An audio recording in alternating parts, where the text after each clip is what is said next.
Hi everybody, I hope everyone's doing well. This Monday, I will be sharing with you guys my thoughts on the Christian Louboutin lipstick. So if you guys are interested, do stick around.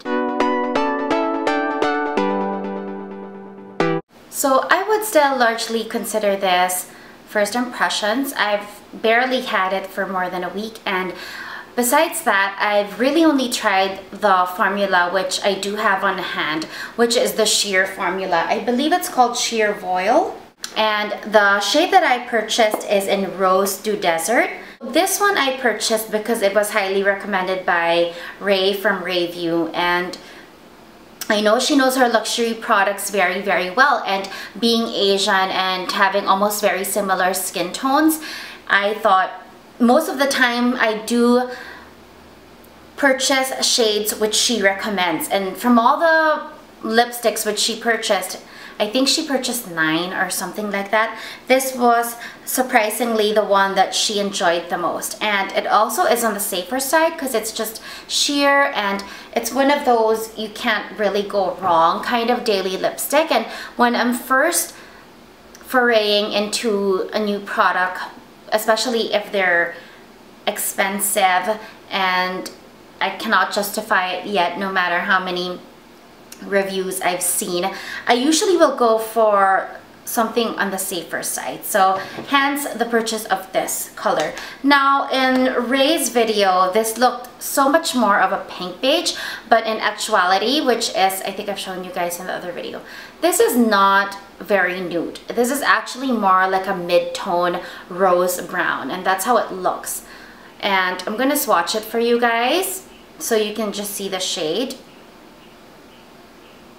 So that's how it looks. So if you're looking for pink, beige, or peach, beige, nude, this is not the one. So I'm gonna apply it for you guys. And I think I showed that last time, but I'll do it again. And currently on my lip, I just have a lip balm primer, which is a Japanese lip balm primer.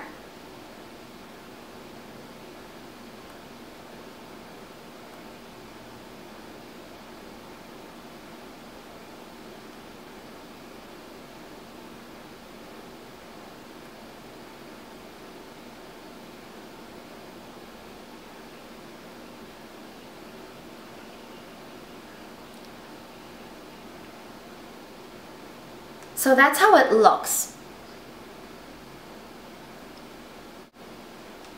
This is without a lip liner, so it's more of a pigmented mid-tone rose brown, which is a bit darker than what I would usually go for on a daily basis. I'm gonna try to zoom and just show you guys more of the lip. So this is the finish of the lipstick. As you can see, well, with all my lighting, because I'm facing natural light and I do have lights in front of me to film the video better, it looks a bit lighter, but in person it really is a mid-tone rose brown. So it's a bit darker than what you would initially think as a daily nude. I'm gonna try to zoom this in, and hopefully I don't get out of focus. Actually, when it's zoomed in, you can see how much darker it is. This is without a lip liner, so you can see the finish is beautiful. It's actually really comfortable on the lips, but it doesn't feel like it's gonna last very, very long. What I would commend quite a bit is actually the finish of the lipstick. And even at the first time that I tried it, I noticed that it really has a beautiful finish, which almost looks like it's actually opaque. But when you swatch it, it really is just a very sheer kind of finish, and it has a bit of a sheen to it, which I think looks beautiful. Now, I am gonna align this and show you guys how it looks, but this is definitely something you can wear on its own without lining your lips. I'm just using the Kevyn Aucoin lip liner in medium.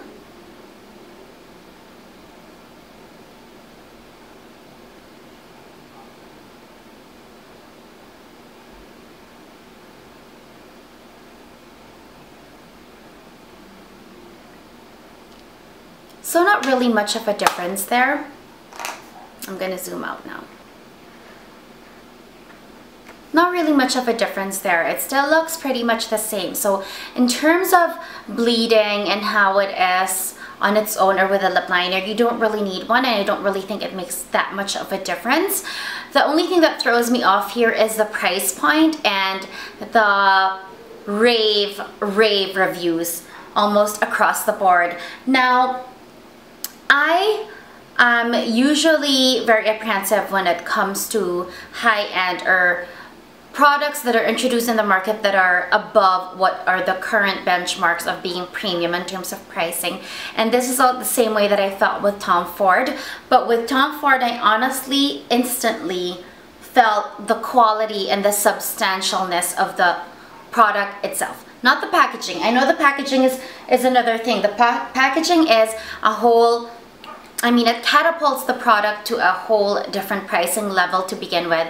But that I understand, but for me it's not really a necessity. But once the actual product itself delivers minus the packaging, then that's when I really am blown away and I really am convinced that it is worth paying the extra $20 for.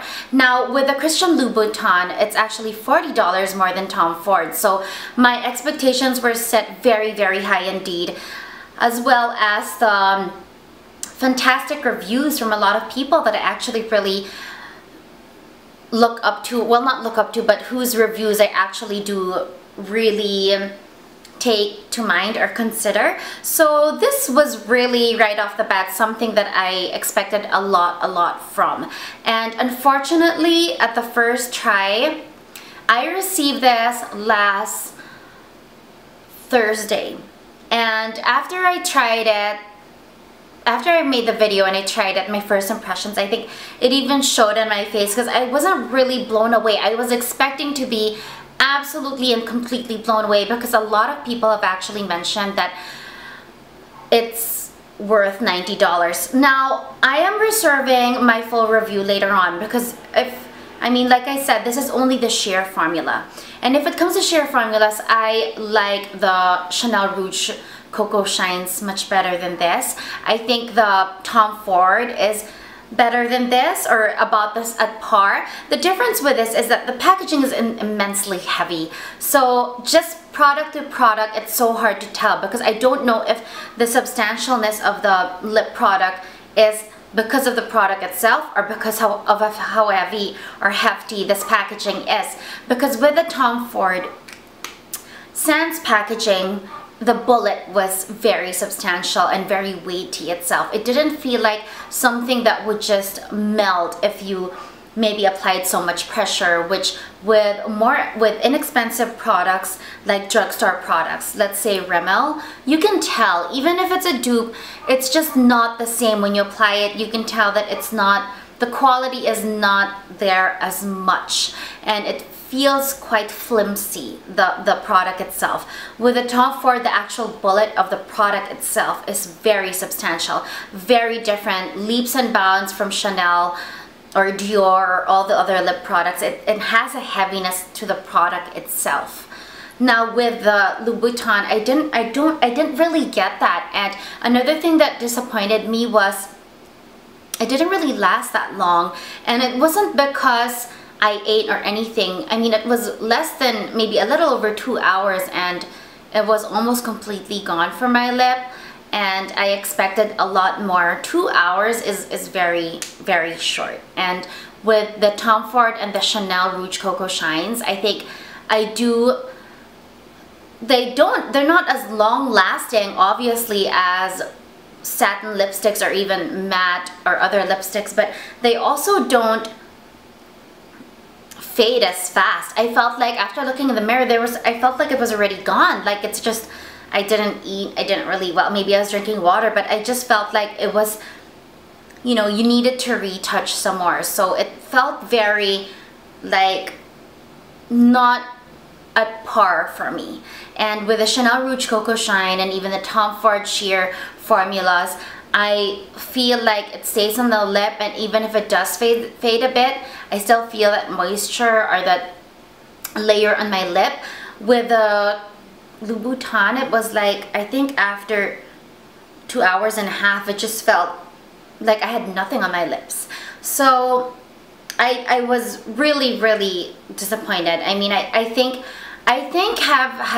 if maybe it was priced the same as Tom Ford, maybe I would not be as disappointed, but being that it is almost double of Tom Ford and 3 times that of a Chanel Rouge Coco Shine, I really cannot justify the price point with the way that it feels on the lip, given that the packaging, I think, well, maybe it's all the price or the cost goes to the packaging, but that's not really what I'm looking for in a lipstick. It's very heavy, which I don't really think is practical as well.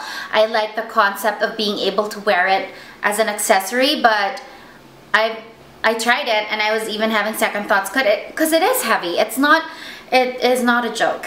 It's actually really heavy, so I don't know if it would be that comfortable to have around for a couple of hours. So that's my first impression with the sheer formula. I'm hoping that the Velvet Matte delivers more, and you know, I'm still giving it a chance. I'm hoping the other formulas perform better, and I really like the finish of the Velvet Mattes, and across the board everybody was saying that it is the only matte lipstick that really feels moisturizing, so I really do want to try that still. Yeah, so with the sheer Voile of the Christian Louboutin, it was unfortunately, and I think this will be highly controversial because I know a lot of people are raving about this right now, but this just didn't make it for me. I mean, I don't think I'm gonna purchase another one for $90 when I can get 3 Rouge Coco Shines.